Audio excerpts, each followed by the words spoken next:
There we go. Broadcast is live. We're live. We're live. Hello to everyone watching. Welcome to the first episode of Time Machine Thursday. We have Mr. Smudge, Alan Smith. That's me. We have PG in the corner there, and we have the golf pro Lee Dixon in the bottom.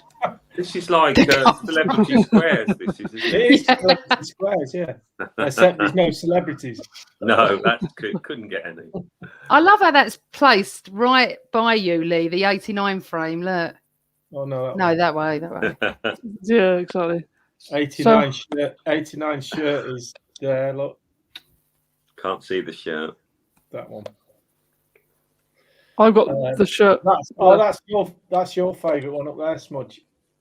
What is Palmer. it? What, Ah. the shirt? Is the shirt up there? Yeah, I had them in a frame next to each other, like their shirt and our shirt. And then I didn't like the frame when I moved house, so I took it out of the frame, and it's literally on a. No, it's just on a cardboard thing. Oh, wow. Oh yeah. Whose shirt is it? The Palmer one. Whose is that? Do you know what? I can't remember. I'd have to peel it off and have a look at the because we didn't have names. We didn't have names on then, did we? Did we have names on? I think we it's did. just two. But yeah, that was funny because we didn't have sponsors on that shirt, did we? No. I like that shirt. I like the old shirts. Although this year's shirts are lovely, and last year doing well with Adidas. Well, Adidas make nice shirts. They do. Yeah, I think Leicester's are lovely.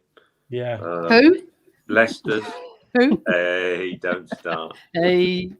Yeah, I'm just not so keen on what's filling them at the moment. Oh no. Oh, Lee. This is going to be a fun pod. Yeah. So obviously, because Alan, you joined Arsenal in 82? 7. I joined Leicester in 82, Darren. Arsenal in 87. Yeah. That's it. So you two joined sort of not so far apart, did you? Yeah, we did. That's right. What? You came in early 88, did you, Lou? Or was it late 87? No, February 88. Yeah. No, I remember when Lee came. And had Josh been born by that stage? 6 weeks old he was. Yeah, he came down with little Josh and that, and we were really good family friends. They moved just up the road from us. We were in St Albans. They were up in Redbourne, so we saw an awful lot of them. Shula Bula, the dog, he was always there. The old Rottweiler, he was a lovely boy. But yeah, we saw a lot of them at the time. They were good days. When I moved into the hotel, the Noak in St Albans, like Smudge was, because he just signed, he was kind of knew what was going on as far as, you know, in the hotel, moving out of the hotel and all that process. So I latched on to Smudge and then he introduced me to Jeff Shreves. Oh, sorry about that. Try and find a house. Yeah, it's your fault. And Jeff has obviously went on to big things with Sky, and he's been there for many years. But did he find you a house, Lee? Did he find that house that you had? Yeah, he was kind of like our go-to estate agent, wasn't he? Yeah, I mean, I don't know about you. We were in the Noak for about 8 weeks or something. It was like a pokey little room. I'll never forget terrible, it. The hot water was scalding, and the actual room was so hot. So we couldn't wait to get out, and we found a house. It was only like a mile up the road. What, Arsenal put you in a hotel, did they? Like not a good one? Well, back then it was regarded as good, I suppose. And it was a decent hotel, the Oak, but yeah, the rooms weren't big. They were nice, but they weren't that big. So it was actually really handy. Obviously, really handy for the training ground. M25 was a stone throw away. Yeah, and it was quite a nice hotel for that, as you said, for that time, Al, wasn't it? Yeah, no, it was. Yeah, it was. I remember when I moved down, Josh was 6 weeks old, so I stayed for about 3 weeks on my own, and then my wife came down with Josh, and we were in just a normal room. So he was a newborn, so he was striking his head off every night. So Every night we'd be like, Oh, there we go. he just thought the postman was here. And, so every night he was banging on the walls with like, can you keep the noise down? And like, we're trying to keep Josh quiet. So every time he made a noise, we'd get up and put his dummy in or give him a feed. So he basically got used to crying and receiving. So he did, after that 6-8 week period in the hotel, he literally didn't sleep for 5 years because of that. Yeah, I remember. He was a nightmare sleeper, and I'm pretty sure it was down to the fact we were in a hotel room. And see how well he did under the circumstances. He'd come in bleary-eyed, but he still put in a performance. So if you joined in '88, Lee, why weren't you in the final against Luton? Had we already played it? No, because I signed in the February, and George said to me, you're gonna only play a few games here and there because we're doing well in the cup. And I was cup tied for the cup because we played against Arsenal, and you beat us in the cup, didn't you? Is that the same season? What, in that round? In that what, leading up to Luton? Well, we played Arsenal in Stoke played at Highbury in the League Cup, and I'm sure it was that season. That's why I was cup tied. I couldn't play in for Arsenal. Maybe it was, yeah. And I remember George Berry, who's my captain at Stoke. We walked out for the second half at Highbury, and the referee wasn't out, so we were just sat looking around at this amazing stadium because it was such a beautiful place, Highbury, as you know. We were looking around, and George said to me, he goes, Dicko, why are you messing about at Stoke? This is where you want to play your football. Why don't you sign for these? And I was like, oh, yeah, if only. Yeah. Oh, you didn't know about their interest or anything then? No. Not really. And about a month later, it was like it happened. So I was cup tied. And then when George said, I made my debut about 2 weeks after I got there against Luton. But every time the cup came around, I didn't play. So I only played 6 games that season. And I was in the stand watching the game, obviously, against Luton. And we started walking down the steps when Nigel had the penalty, so we could go down to the dressing room and get on the pitch so we could celebrate. And we were like just about to go down the steps, and we better watch it. And we sort of stopped them and we better go back to our seats. So was Mickey Thomas right back that day? No, Nigel played. Nigel was. Right back. And left back was we know who. Yeah. Wasn't Kenny? It was Gus Caesar. Oh, it was Gus. He played left back, did he? I think so, God. But he ruined the game for us, and I've never forgiven him ever since.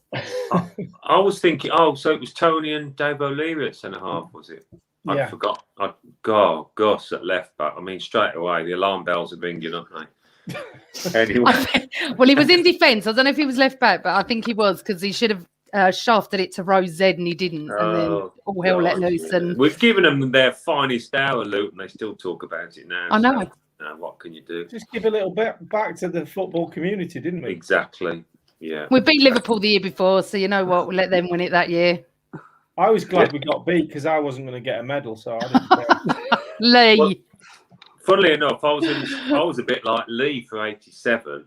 I'd signed, but I'd gone back on loan at Leicester, so I was in the stands when we beat Liverpool, and all the talk was if Ian Rush scores, Liverpool win, and all that. And obviously, that was the first time that it didn't happen. But I remember we were having dinner up in one of the lounges, and the waiter spilled gravy all down my lap.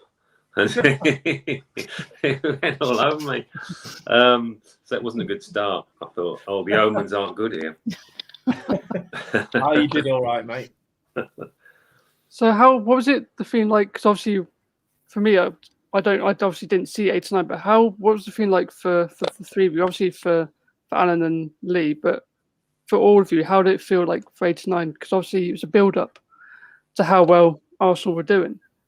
But what was it, the feeling like for you and Lee, Alan?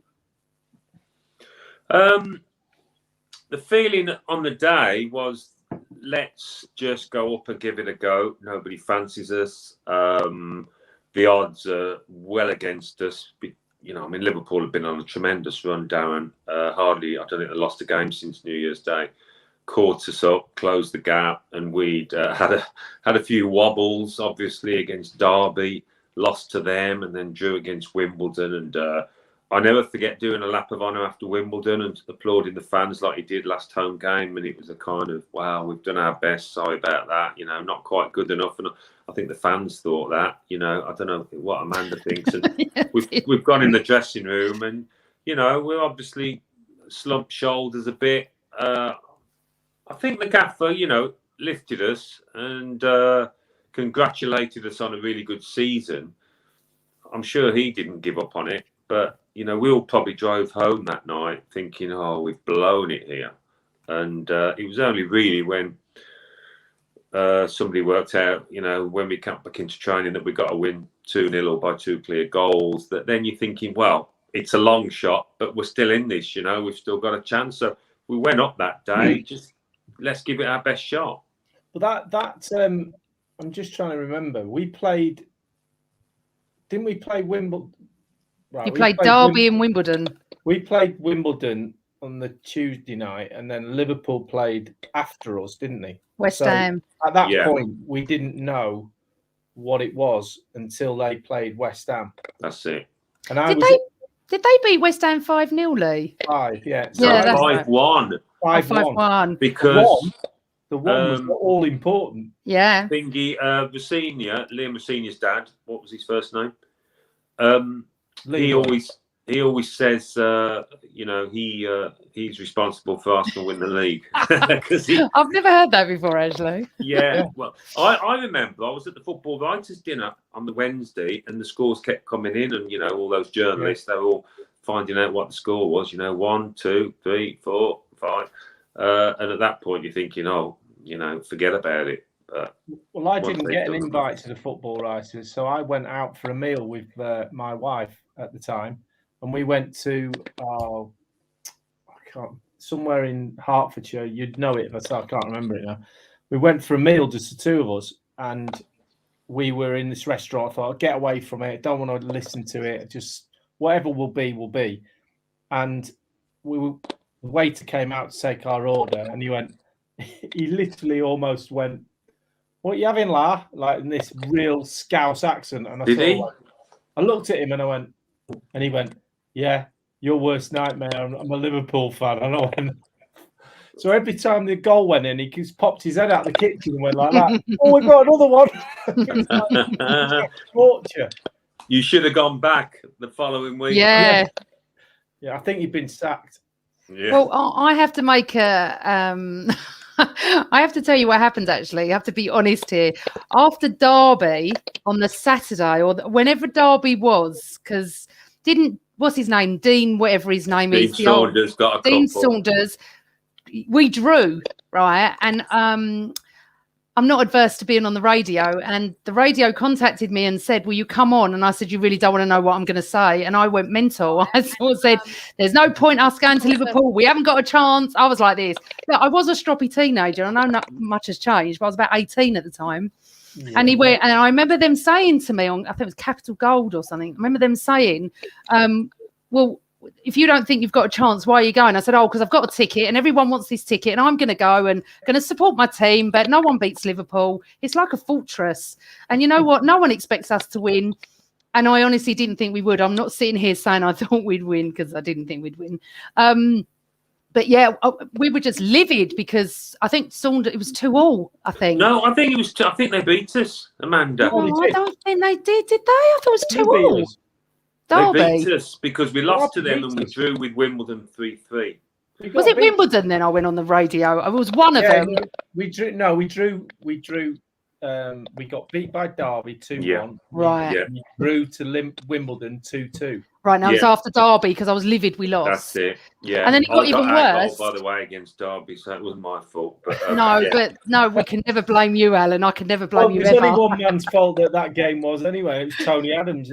Dean Yeah, Saunders he had a whipped him shot. a new one. He that did. night, I tell you. Yeah. Right in he front had of a me in shot. the East Stand, that was. And I remember going on thinking, I've never been to Liverpool in my life. I'm just going to go and have a nice day out with the away fans. We've done brilliant. We're going to come second. That's as a fan's perspective. But as we know, things didn't exactly turn out like that. That's right. And So you how- were one of the few ones, Amanda, that got there for kickoff, weren't you? But honestly, if my dad will be watching this later, he does my head in about getting to football early. And when he said we've all got to meet at 10 a.m. in Essex, because there's about 8 of us that came up, I was like, are you mental? It's 8 o'clock. It takes 4 hours. And honestly, we all laughed at him. But let me tell you, to this day, he was so right. We got there about 5 o'clock. What was the problem on the M6? The M6, they just roadworks and things. But I was saying to Alan just before you came on, Lee, when you kicked off, I kept looking around like this, going, "Where is everyone?" There was hardly anyone there, and people streamed in towards half time and stuff. Well, thank God they didn't miss anything. But it was honestly the worst half of football that's ever been played at Anfield. That first half, it was it was all right. Well, my wife Penny, she got there like 5 minutes before half time, Lee, and she sat down and she said to somebody next. Actually, Jeff was there. What's going on? What have I missed? Have we nearly scored? He said, "Oh no, it's not looking good at all. It's not looking good at all." But obviously, she got there in time for the best half. Was she behind the goal or in the main stand? She was behind the goal. She was up there. She would have been with Joanne, my ex-wife, because she was right behind the goal. And she had a white Mac on. I remember when the goal went in at the end, and I just remember looking at all our fans and seeing this white Mac going up and down, thinking, "Oh, she's throwing the white Mac up and down," but she was actually in it. Somebody else was throwing. She's going mental. Well, I remember stood with you, Lee, and I said, "Where are they? Where are they?" And you were going, "There they are, there they are." I was looking for Penny, and I actually never did see them. And I went, "Oh yeah, there they are, there they are." but she was being thrown up. And Penny didn't know at the time she was pregnant with our first, Jessie. She was being shoved all over the shop. Oh, it was mad. I mean, we'll get to that bit in a minute. But before we got in there, ITV, or it was Thames Television or whatever they were, asked us, because we were the only Arsenal fans there, and Lofty from EastEnders, my brain, Tom Watt. And so we were interviewed outside Anfield. They wanted to take us on the pitch, but Liverpool said no.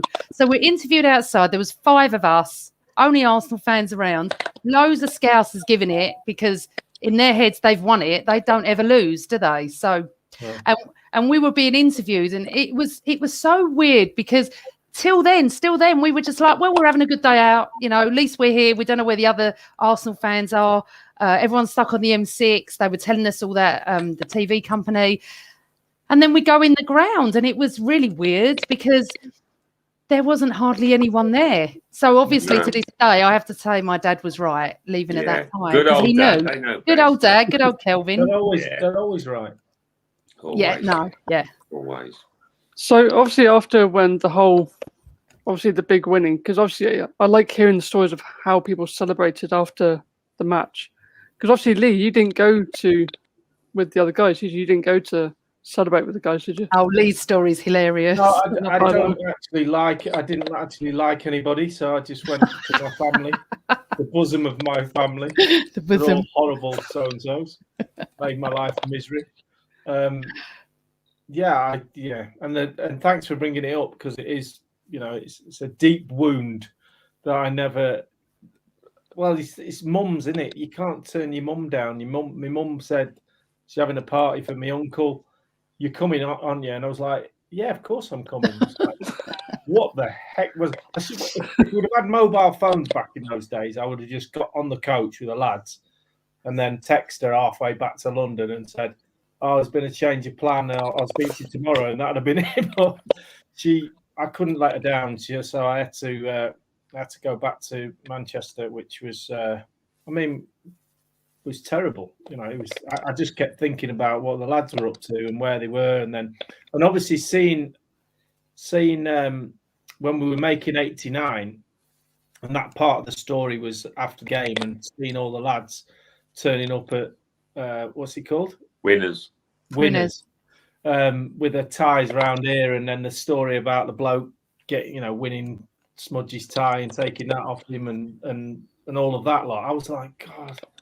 I mean, it didn't look the most salubrious establishment I've ever seen, but it would have been perfect for us because we were particularly salubrious. No, it was a snooker hall, and they put on a few sandwiches, a few pork pies, and that. And we had a few rounds, a few frames of snooker. I don't know who organised it.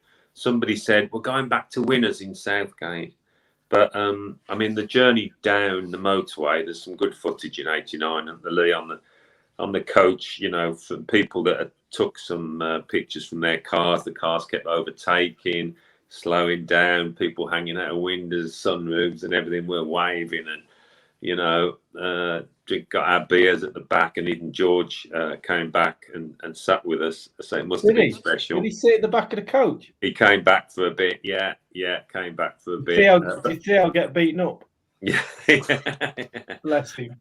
But it went like a flash. I mean, it went like a flash, and all of a sudden, I think we had to go to London Colney first and pick up our cars or something. I don't know. But then we all piled down to Southgate. Oh, that was a good idea. Pick your car up and drive into Winners. I don't know. I mean, I don't know how it happened. I saw the coach. I haven't got any pictures of that night, and I'm so upset about it. I just haven't. And we saw you pull off for Southgate, because we live in Essex, so we carried on the M25, and I saw the coach, and I was like this. I went, oh my God, there's Nigel Winsburn. And I remember seeing Nigel Winsburn with a cup jumping up and down. That's the only vision I've got. And obviously I can't remember everything that night. Apparently we stopped in a service station and we were all doing the conga. I do not remember that. We saw George Graham's children as well, apparently, my dad tells me. But I don't remember any of that. But I remember seeing the coach. You pulled off and we carried on and went, oh my God, there's the players. It was incredible. It was brilliant. So obviously, because obviously you went sort of back after the '89 match. Did you sort of feel, you know, that's it, we're unstoppable, we can literally beat anyone? What was your sort of feel for the next sort of the rest of that season? Can I answer that first, please? Can I just tell you why I'm going to answer that? I went on holiday and I came back and Heathrow, my dad said, we've got tickets for United away. I don't think I'd ever been to Old Trafford, and we'd got club level tickets like executive. And do you remember, I don't know if both of you were playing. First of all, we got hammered. Anyway, we lost about 4-0. And second of all, it was that Michael, he was going to take over Old Trafford. He was going to take over United, kicking the balls up. What was his name? Michael Knight. Yeah, that's it. So it was all this, like, United were all buzzing in. We were having lunch. I don't often do executive, but we were having lunch for all this United lot. Then we sat there and they said to us, we're not allowed to jump up. We was in some executive area. And I was like buzzing. We just, 89, it was the next match. And we were terrible. Yeah, 4-0, yeah. No, I remember standing in the tunnel, Lee, and this chap, Michael Knight, in his full kit, and we're looking at him thinking, who the hell's this? Yeah. And then he's gone out there and juggling the ball. He's waving to the Stretford end. It all went a bit pear-shaped. But, yeah, we were shocking. I think Tony had a stomach bug that day. No, hang on a minute. Let's get this right, okay? So Tony had a stomach bug. Yeah. And blamed it on a dodgy prawn. I mean, who has prawns the night before a game? It's a dodgy chip, wasn't it? He had a dodgy prawn, and he was green in the tunnel before we went out, and he just kept going like this, dodgy prawn. And we went out, and then he gave a penalty away within the first minute and a bit, didn't he? Just smashed into Husey or something, brought him down, and then just went like, and then did his usual pointing over to the bench. Get me off. And then Neil Webb put one in from 30 yards or something. No, it was a stinker. And we just didn't really get going that season. It was very flat. We hadn't added to the squad, had we? which all of us thought maybe we should have. So it was the same faces, nobody to spice things up a little bit, as opposed to the following year before. Where did we finish that season? Oh, I don't know. We'd have finished. Amanda, you must know this. Oh my God, Lee, you're asking me stats. Honestly, not great. Wasn't great. But when did Righty join then? Was it 92? 2, yeah. So yeah, 92. So I mean, when we the following summer we bought Dave Seaman and Anders Limpar and that did give us a lift. But I think George maybe would have had regrets that he didn't add to the squad after '89. Yeah, because obviously the famous quotes like "good ball by Dixon." Do you sort of have people phrasing that to you every time they see it? Do you have people sort of come up to you and saying that quote to you? Or I've got a tattoo actually. Do you want to see it? No, I thought you were being serious. I literally thought you were being serious. No. No, but what Alan does have every time I see him, what do I say to you? I was there. No, not that. When I say, did you touch it? Oh, did you touch it? Yeah. Imagine how many people have said that. Yeah. How many people? I'm so originally, obviously. Especially when you get to Liverpool. Yeah.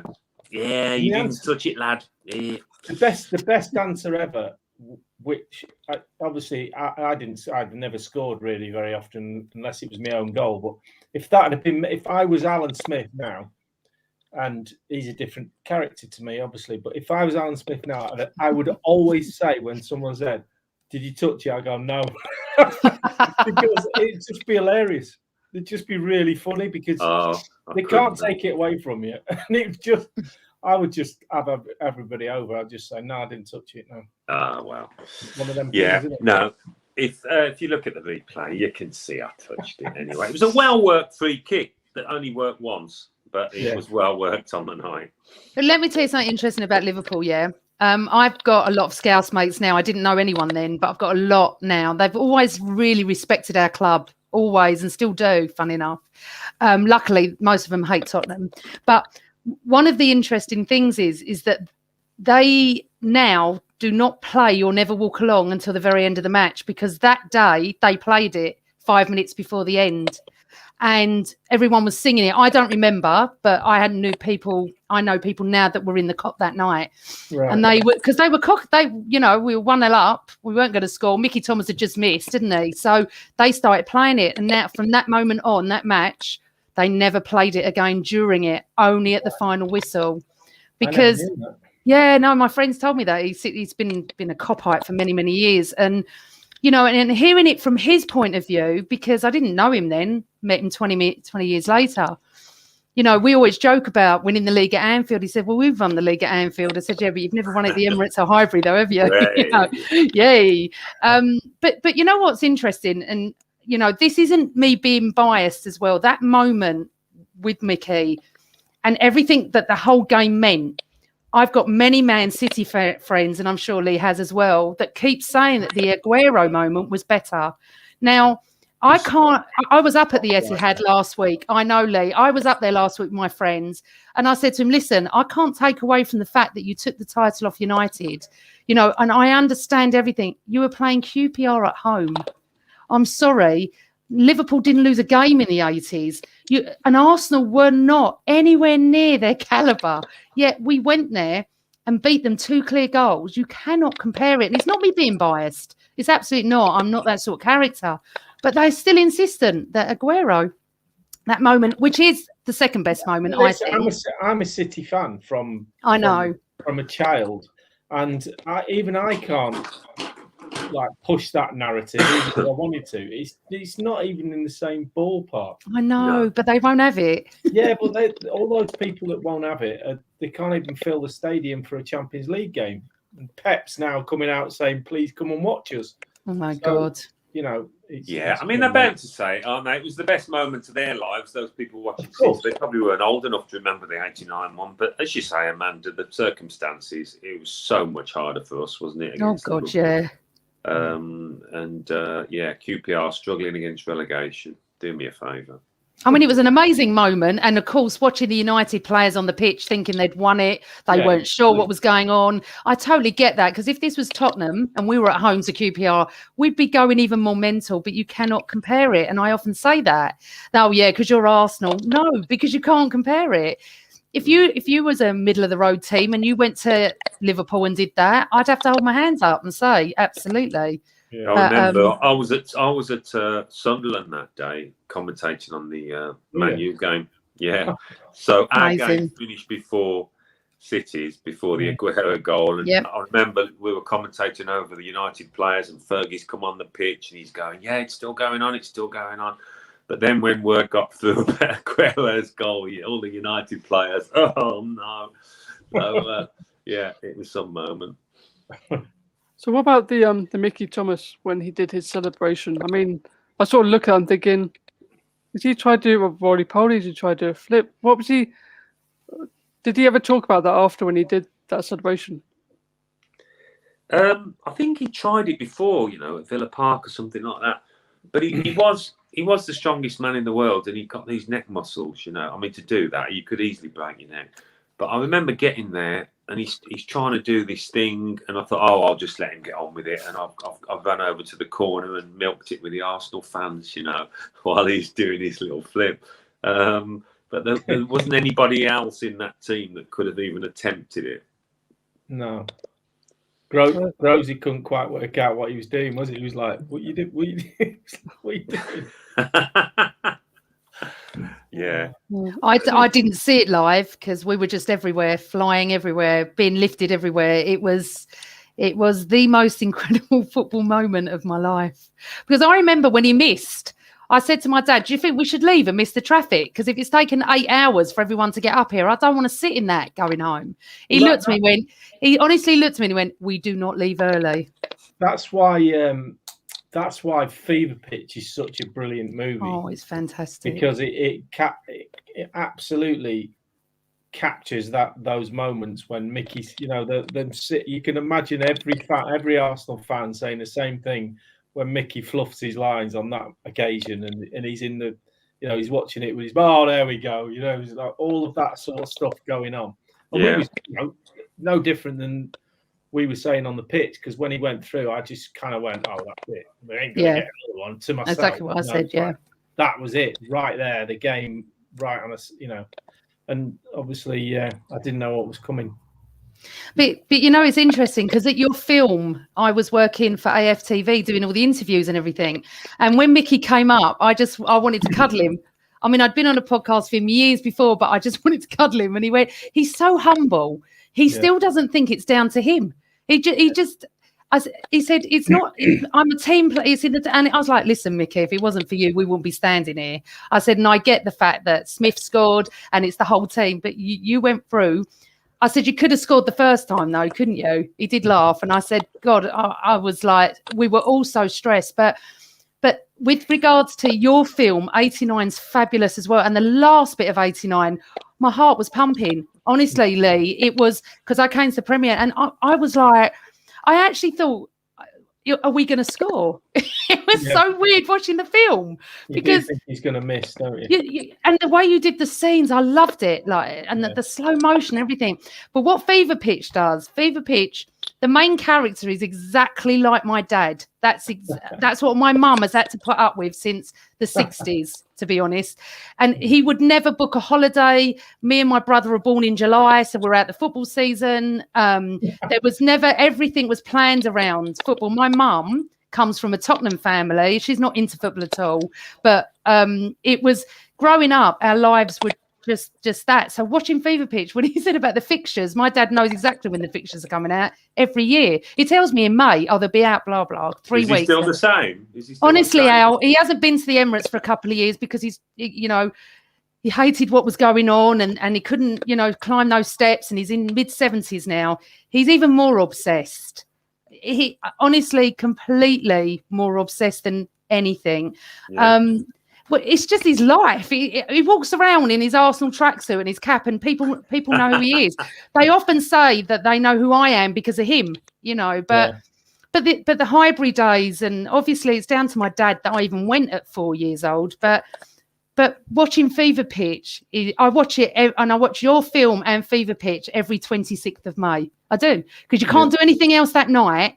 Even though I've seen the film so many times, I have to watch both. And I might watch Fever Pitch tonight when we finish this. it's brilliant. It's great, isn't it? I do love that. Really, I just love. It's just a great film. Well, the same as It's so 89. The true. music that was chosen was great, wasn't it? You know, music from the time, from that era. It just, gives it that But atmosphere. the difference with 89, what I loved was the build up, because you literally were building up and up. And when Amy Lawrence was talking, I was talking to her about this, when she was talking about getting on the motorway, when she was stuck and she was stressed because she wasn't going to get there.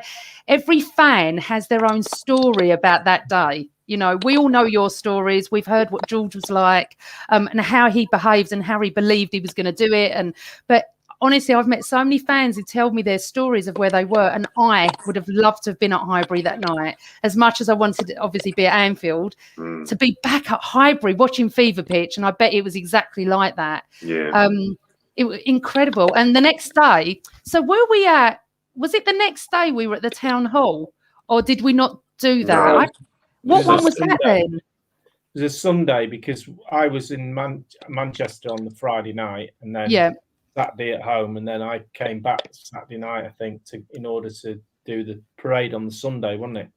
Yeah, it was Sunday. Well, we were stupid enough to organise a barbecue at my house Saturday night. Did you come, Lee? No, I didn't get back from my mum's. No, you were travelling down, so quite a few of the lads came. I don't know why we did it really, but I was feeling really ill. I had to go up to my bed and lie down for a bit, but Groves, he was playing up. He went into the bathroom, locked himself in. He put all shampoo down the toilet, and there was all foam coming up. Oh and my But we did that, and then we obviously went down to Highbury for the open top bus ride. Lovely summer's day, when it lay blue sky, and never seen so many people in my life. That was, who was I talking to the other day about it?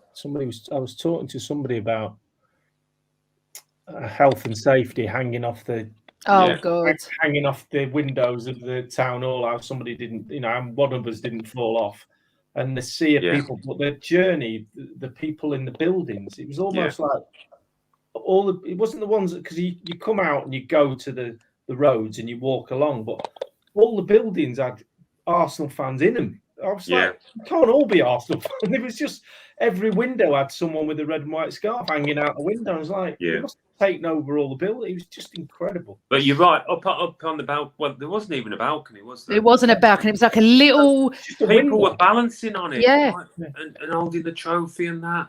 It was incredible.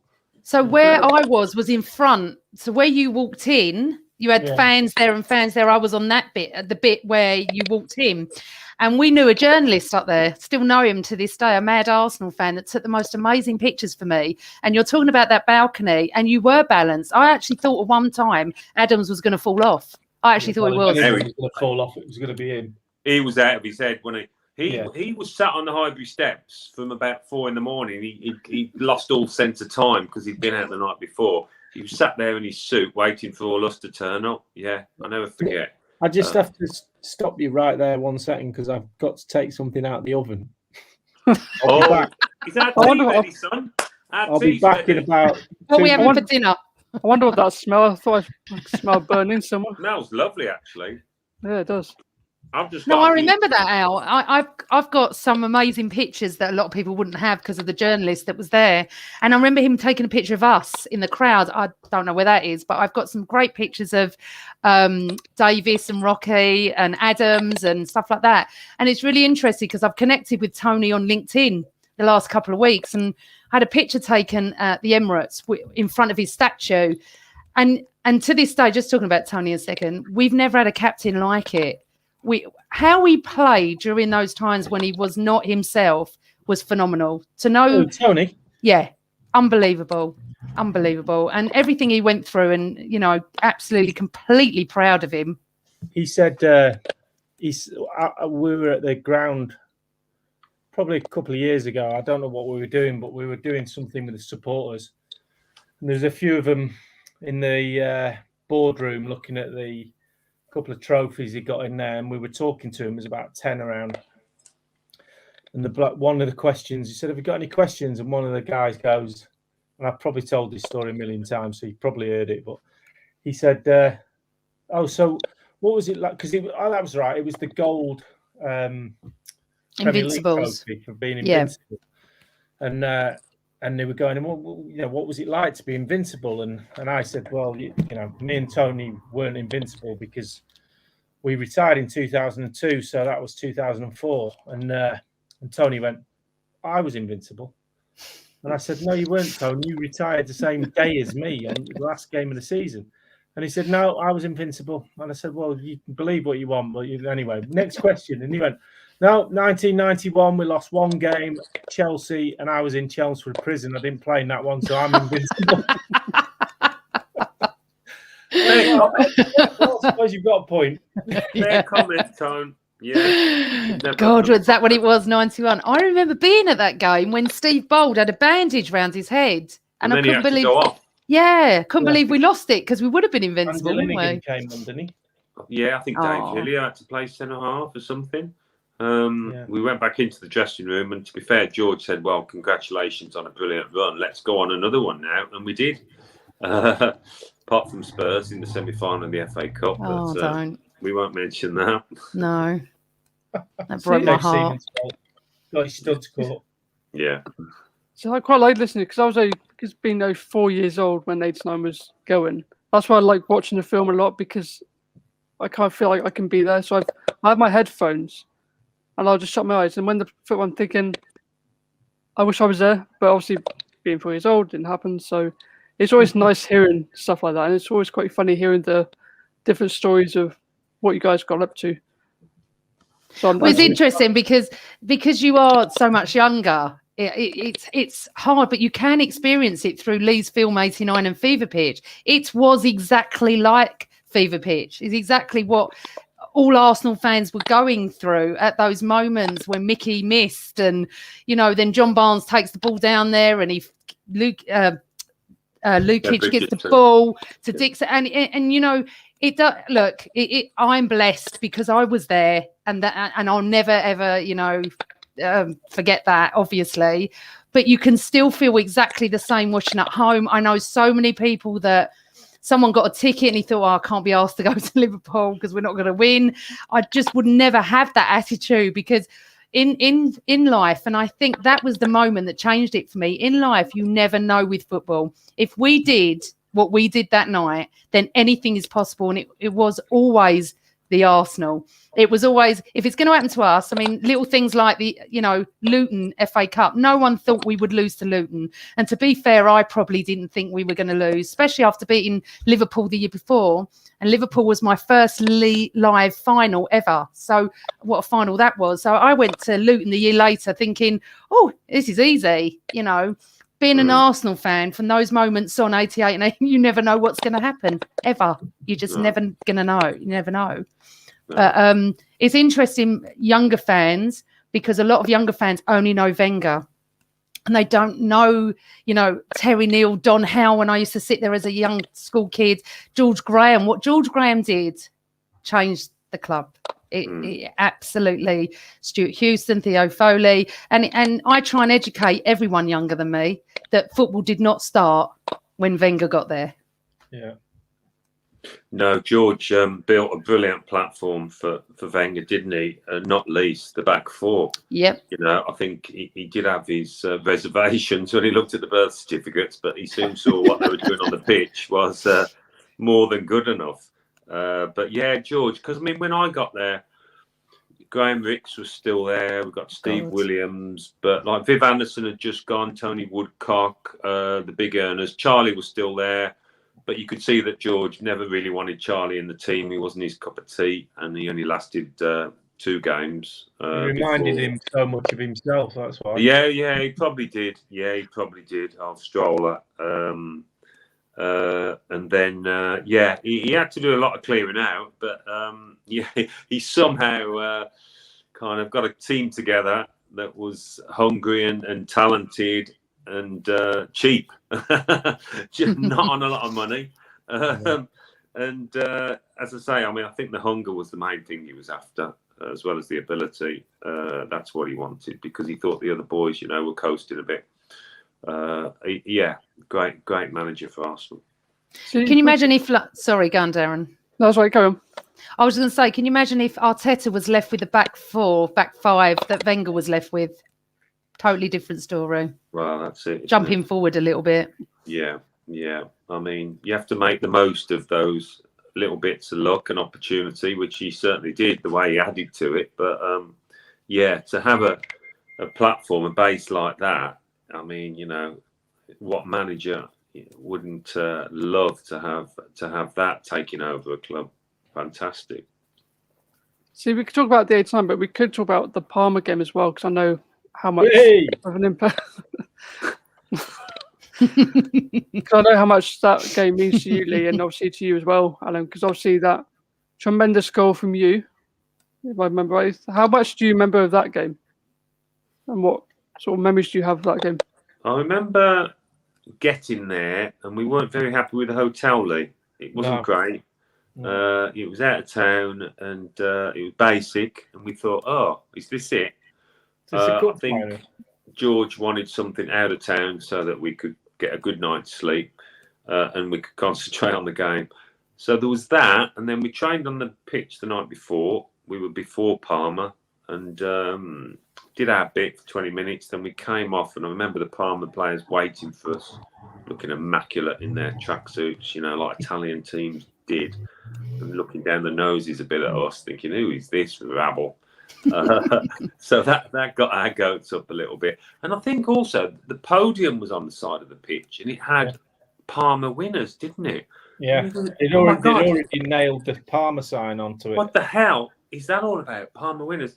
Little did we know that on the other side it said Arsenal winners. So that was covering the bases. But to say we were underdogs was an understatement. With obviously Wrighty got suspended. He'd been in tears at half time against PSG at Highbury. We all had to calm him down, and he went out and did a brilliant job in the second half. But he was devastated about that. So we were missing him. John Jensen done his cruciates, and Martin Keown failed the fitness test. I think George thought he was fit, but Martin didn't. So that was that. Yeah, so they had a great team, didn't they, Lee? Brilliant team. Half of Italy's World Cup winning team that went up over to America that year, and Zola and Asprilla, Brolin. They had a great team. I've watched that back. I watched it back not that long ago, actually. I don't know. It just popped up on YouTube, and I started watching it, and it felt like one of the best, back four and the rest of the team defending and helping us out performances that I'd been involved in. But when I watched it back, I gave 2 penalties away, absolute stonewallers. The ref didn't give. They had so many chances that they should have scored, and it wasn't brilliant defending that stopped them. It was just their ineptitude at the time. And it's amazing how games differ in reality to what you feel was happening, because it felt like we were, and we probably were as well, but throwing our bodies on the line, and it was hitting us, and me and Nigel were making tackles, and Baldy was fighting, and everything was going, we're keeping everything out. But actually, they did have a lot of chances, and we were under huge amounts of pressure.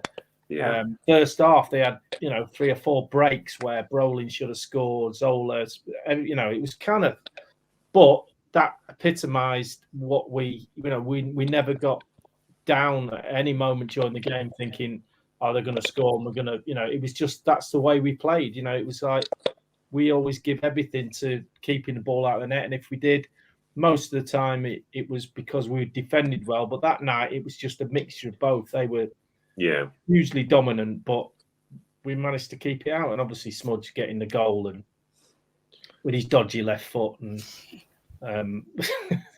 well, I want you. Hey, listen, you got the assist, Lee, didn't you? No, unless the Italian lad. An assist. It was like a hopeful little hike up towards me, but it was.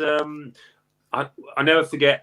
George, after we got knocked out the European Cup in '91 by Benfica, he changed the shape, didn't he? And we went 4-3-3 in Europe, and we'd play our 4-4-2 on a Saturday. Then Monday morning, we'd be on that training ground working on that shape. And on the night, Righty being injured, we had Kev and Merce either side of me, and they were just funneling up and down all day. They got through so much work. And I was just kind of quite often just stood there on my own and trying to hold it up when on the few occasions it did come to me. You know, Stevie Morrow, Ian Selly, alongside Paul Davis, you know, amazing three-man midfield there to get the job done. But, you know, it was spirit that just about got us through. I wasn't at that final. All my family, my dad obviously was there. I couldn't afford to go. And then this is true story. A month before, I won 10 grand on Capital Radio. And I remember, I went on the birthday bonanza. And I remember Chris Tarrant said to me, it was just weird how it all happened. He said, what are you going to spend your money on? I said, I'm going to Copenhagen. And he said, what, for a holiday? I went, no, because Arsenal are out there. Now I can afford to go. I couldn't get a ticket and I couldn't get a flight and I couldn't get the hotel because obviously they'd booked it weeks before. And I was like, I can't That's go. A really but poor excuse. I know, really but I didn't have the money, Lee, to go. Can't get a ticket. I can't believe you didn't go. I know. I just couldn't go, and my family and my other people that I was friends with that went to Highbury were all there. I was so gutted because those days we still didn't have social media or anything, did we? Or I don't even think we had mobile phones. I can't remember. But also, Amanda, every Arsenal fan that went says that was not wishing to rub salt in the wounds here, but they said that was the best trip away. I know. You know, they went through the night in Copenhagen. My dad loved it. Came home, didn't we, Smudge?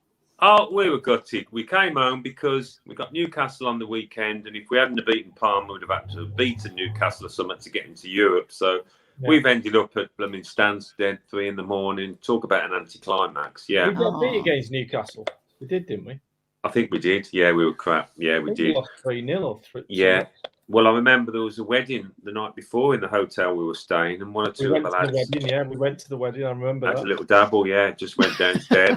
And me, I was sharing a room with Alan Miller. God rest his soul, passed away recently. And we said, "Oh, come on." He said, "Smudge, let's get a few beers." And you thought, "Well, fair enough. This is a meaningless game. We've just won the Cup Winners' Cup, so we got 4 Budweisers, 2 each." And then Stuart Houston's knocked on the door. He's come to the door, you know, sniffing. "You all right, lads? How you doing?" George had sent him around the rooms to check that everyone was behaving. And I said, "Oh, we're just having a couple of beers, Stuart, you know." He said, "Okay, we'll just make sure it's just a couple then, you know." Just like, "All right, Stuart." And then we were crap on the Saturday. So what was the feeling like? Because obviously that goal was a pretty neat goal. I mean, your reaction, your celebration sort of said it all. Sort of just watching it. Yeah, well, it was a good goal for me. I didn't get too many from outside the box, Darren. So it was great, you know, big occasion, big final. I didn't know it would be the winner, but it came during a period where I wasn't really enjoying my football. I wasn't scoring many goals, so that's why it meant a bit more. And it was funny because I've hit it with my left foot, and then the keeper's kind of dived, and I couldn't see the ball, so I didn't know it hit the inside of the post, and then I've seen it nestling the other side of the goal. So that's when I knew I'd beaten him. So yeah, it was a brilliant moment. It was actually at the end of the Parma fans, and they hadn't really taken up their allocation either. I don't think Parma. No, we'd got 3 sides of the ground, hadn't we, Lee? It was like Highbury that night, really. Yeah, it was brilliant, wasn't it? So do either of you have like a favourite goal? Like any 3 of you have got a favourite? You're not allowed to use own goals, Lee. That doesn't count. Oh, I loved Lee's own goal. Narrowed it down. Against Coventry, when he just stood there, lobbed David Seaman and went like that. He just stood there. You're saying it as if I don't remember it. And just reminding me. As a fan watching that at Highbury, Lee, I mean, we all applauded you. What's your favourite goal? My favourite goal, diving header at Newcastle. Yeah. Oh, yeah. Ian Wright cross from the left. Very rare, wasn't it, Lee? The only reason because I was marking Ginola, obviously, and kicking him and chasing him up and down and doing all that. And when the ball started going down the left, there was no reason for me to be on the right, being because obviously I'm a covering fullback, not like the fullbacks now who just both go at the same time. So the ball's on the left. So but I remember Ginola just had a run and he was breathing really heavily, and I thought, you know what, I'm gonna tire him out here. So I just started running up the pitch, and he was like, he wasn't catching me, but he was having to make the run, and I was fitter than him, so I thought I'll just tire him out because then he won't. And that just kept going. And I thought, oh, go on, right, cross it, I'm in here. And then obviously next minute it hit me on the head and went in the top corner. Yeah. Did we win that match? Yeah. Yeah. Yeah. Yeah, we did. Good lad. We won 2-1 or something. Yeah, I think Wrighty scored, and yeah, it was yeah. So that's my favourite. What's yours? Well, my favourite's easy, really. It's 89. What, the one you didn't touch? Yeah, that's it. But it wasn't far from being the most spectacular ever scored, but it was by far the most important because, Mickey couldn't get the winner if he hadn't got the first. Yeah, love it. Yeah. So your second one is Palmer, your second one? The second one's Palmer, yeah. So I just remember, it's just come to me that you obviously in that 89 you scored an assist. You scored an assist. Yes. I think I won man of the match, to be fair. Did you? I can't believe it. Yeah, made one. Actually, I don't know who was man of the match that night. I don't think they did. No, they didn't, did they? It was too chaotic to do. I don't even know if they did it back then, like they do now. But every one of us out there would have been man of the match. Everyone. Yeah, that's what I think. Team, definitely. Yeah. Well, my favourite goal was obviously, I mean, there's hundreds, but obviously Thomas, then Smith, because those are the two. But there's so many over the years that have been, fantastic to watch. I mean, if we jump forward a little bit, Thierry Henry against Spurs when he took the whole half was just him. Yeah. Ian Wright against Spurs. I mean, Bergkamp when he did the treble against Leicester. And he won, didn't he? Match of the day, goal of the month, first, second, and third. This is why I find it really hard as younger Arsenal fans that they don't get what we had as well from the 80s onwards. The wonderful football that we have seen over the years and the expectations. I've seen it all. My first lot was really late 70s, early 80s when Terry Neal and Don Howe, there used to be 15,000 at Highbury and we'd do a slow hand clap and we were bored and it was terrible football. I remember watching the likes of like John Devine and people like that. Then to come up and to have, the finals, obviously I think we lost 2 finals in 80, which I was devastated because I was at school with loads of Spurs fans. And then over the years, the football we have seen under Graham, under Wenger, absolutely was great. But the last tenure of Wenger wasn't so great, and it's tough now because I look at the players now. If we jump forward to right this moment, and I was saying that I linked up with Tony Adams on LinkedIn, and we were talking about captains. We haven't got a captain. We just don't have a captain, and we've probably not had a captain as good as Tony. Maybe Campbell, but Tony was the captain. He was Mr. Arsenal. Amanda, I think it's good that you mentioned those early years, 70s and 80s, when Arsenal were mid-table, weren't they? At best, they were unexciting and everything. And it's easy for everyone to forget about that. Obviously, a lot of people don't remember, but nobody's got a divine right to be challenging at the top all the time. No. Arsenal will come again, hopefully sooner rather than later.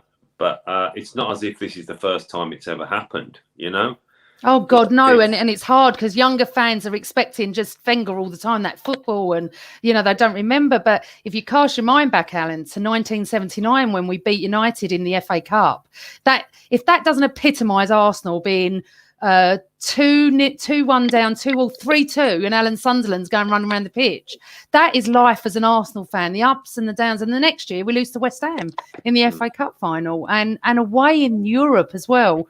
I think it was Valencia. I'm not very good with my stats, but the expectation is too high. People have to understand that we're not on the same playing field as City, United, Chelsea and Liverpool. We're not. They, for me, are the top 4 this year. What way it's going to go, I couldn't call it. Before Ronaldo signed back for United last week, I thought it was Chelsea. But now he's come. Who knows? You They know? won't win it. United won't win it. Don't know, Lee. You know, he's No, I don't he's think so. he's still phenomenal, isn't he, No Ronaldo? They won't. No? No, I think it's Chelsea, I thought City Chelsea. or Liverpool, maybe Chelsea and City. Yeah. So when we played Chelsea a few weeks ago, they didn't even get out of first gear and they beat us. When I went to the Etihad and City, we were brilliant for 6.5 minutes and then that was it. I'm not joking. I'm not even being funny. It was 6.5 minutes. We were brilliant. My City friends were going, because I said, if you don't score 6, I'll be absolutely shocked. And I wasn't even being funny about it. I actually meant that. And they looked at me and they went, you're not doing too bad. 6 minutes and then that was it. They didn't even get out of first gear and they were just scoring for fun. So, no, I can't call it this year. We don't want to bring the mood down, do we, Darren? No, sorry. We don't want to end on a low point.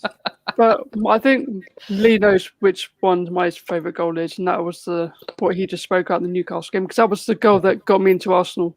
That was the goal that introduced me into Arsenal. So, You know you spot you, don't you, Dazza? Yeah. You can spot a classic goal when you see one.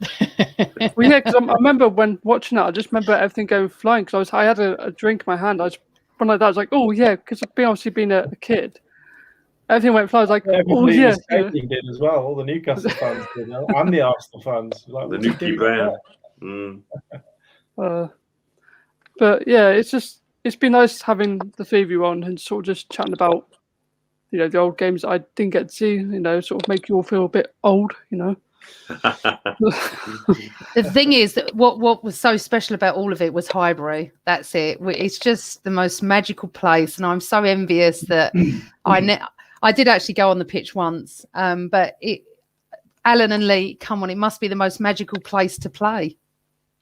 Well, the first when I signed in March '87, I was shown around the ground by Steve Burtonshaw, our chief scout, and we obviously went dressing rooms, marble halls, and all that. But he took me out onto the pitch, and you know, stood in the centre circle, and it was. I mean, I played there for Leicester and everything, so I knew it. But then to think that I was going to pull on the red and white shirt and play there, and I'll never forget. He said, "Alan, a lot of number 9s have come here and played for Arsenal, but not many have succeeded."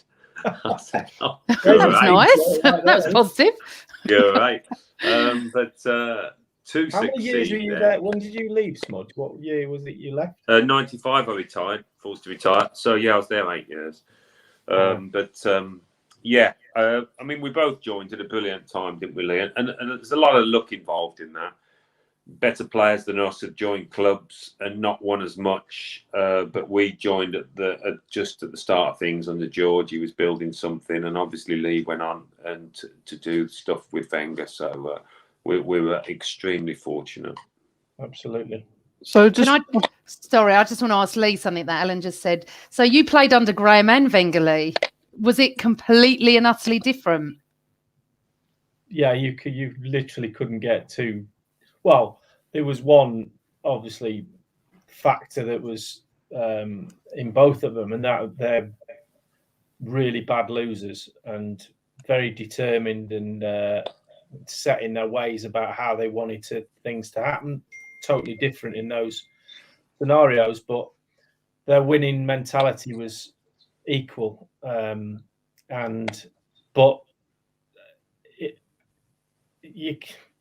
way of getting results was totally different. And I said it before, I wouldn't have been successful myself if it had been the other way around, because Arsene didn't really or couldn't really teach me an awful lot about defending, because I'd been taught it all by George and how to keep the ball out of the net. Arsene's not that type of coach. He wouldn't be able to set a back four up particularly easily, and you find that, you know, the replacement of the old guard, if you like, was one at a time. Although me and Tony left it, you know, Nigel was the first one, then me and Tony, and then Martin. It wasn't all in one hit, and so he put a play. There was always somebody there knocking about that was from the old guard, if you like, and so he built. I'm not saying he couldn't sign good defenders, because he did. He signed Sol and he signed Colo Torre, and obviously Ashley Cole established himself, and then Lauren came, so he did replace us. But I would have been. Arsene only said basically one thing to me before I went out every time I play, and he went, "Just go and play, just go and play, enjoy your football and play and be expressive." I was like, if he'd have said that to me when I was 24, I'd have been like, I don't even know what that means. Because I played off the cuff then until George got hold of me. When I was at Stoke, I was just marauding fullback who now and again got it right, tackling a defender or a winger, but I didn't really know what I was doing. And they put the shackles on me and said, right, this is the formation you want to play in. This is a format that will work. And I learned how to do it and work really hard at it. If it had been the other way around and I've had Wenger first, and then George came in, I don't think he'd have been able to mould me, because I'd have already been a free spirit. So I had it perfect. It was an absolute, dream relationship with the two of them. And Arsene's very, very, and he knows he's very, very lucky to come in as a perfect storm when he came to the club, to have that base and then to bring all his French guys and his flamboyance and his free playing football on top of that. And the two, Manu and Patrick in front learned a lot off the defence, because we made sure that they didn't move too far away from us, because we needed protecting. That was George's philosophy. You asked the midfield players how hard they worked, and the forwards. Alan, we always defended from the front. He's always going on about Alan to where to show the centre half to play, so we were all set up waiting for it. And if Alan got that wrong and they went the other way, then the whole team's out of kilt. So, Alan was probably, should get a lot of plaudits for being how good a defender he was. We worked a lot in training, didn't we? Like me and Merce quite often as a two. Me showing the defender into Merce, but it was always show him inside, wasn't it? Never let him go down the line. Use your sign for the shout. In. I was like, why'd you keep shouting in? Yeah, I mean, the number of sessions we used to do, he had various little drills to do it with, but it became habit. My alarm's gone off for my dinner. That's it. My dinner's ready. Just one more question for Alan and Lee. Did you ever take anything from the Highbury Stadium? Did you sort of think, oh, I love that? Before I know Lee took something. Well, I did. So loaded question, Alan. He just wants to know what you nicked. Memories, Darren. That's all I do. Oh, that's good. Memories. Yeah, I went to the last day at Highbury and we had a fantastic time. But I haven't. What have you got then, Dicko? What have you got? I stole my peg. Oh, brilliant! Oh, did you? Where is it now? Do you use it? Have you put it on the wall somewhere? It's in the other. Yes, I've got my my pajamas hanging off it. Oh, brilliant! So I went into the stadium and Paddy was knocking about, and I took. I just went in and I just went to Paddy. Do you know what? All this is coming down, isn't it? And he says, "Well, yeah, so I'm taking my peg. Get me a screwdriver." So he brought me a screwdriver and he goes, "I'm not looking." I said, "I can't." So I unscrewed it and I put it under my jumper. And I walked out the front. I walked out the marble halls and walked out the thing. And there was a Japanese guy with his girlfriend taking pictures of the entrance. And he went, Lee Dixon. And I went, "Yeah, how you doing?" And I had the thing under my jumper and it looked like literally I was like that. It was like 4 prongs on it, didn't it? 2 at the bottom and 2 at the top. I literally had to look like I had a pair of boobs. And the bloke had a photo and he was kind of looking at the photo going, it's a bit weird. I just thought, they're not, it's mine. I've been there 15 years. I'm taking it. Wow, 15. Well, I didn't take anything. It was Ted Drake or something. Last time that had been taken off. I mean, Drake. Yeah, amazing. That's a bit before my time. Yeah, I wasn't trying to drop you in it, Lee. Honest, I wasn't. Oh, you have now. The police. The peg police are coming. Yeah. Peg police. All right. Well, I'm gonna sort of end. I'm gonna let you guys go. But thank you for being part of my first episode. I do appreciate it. Pleasure. Oh, it's Pleasure. lovely. I love talking to these two. We could talk all night about Highbury in those days. Thanks, Darren, for having me. But Yeah. don't be a stranger. You're always welcome on here anytime. Thank Free you. to. Good luck with it, Darren. Yeah, Thank you. thanks a lot, Yeah. Darren. Well done You for do well. organising it. Well done, mate. Do you want See do you you want to later. say, do you want to say your little bit, PG? What you normally Oh, say? okay. Do you want You me got to? a speech? Go on then. No, just on the old podcast I used to be on, I used to say to everyone, have a great night and always Arsenal.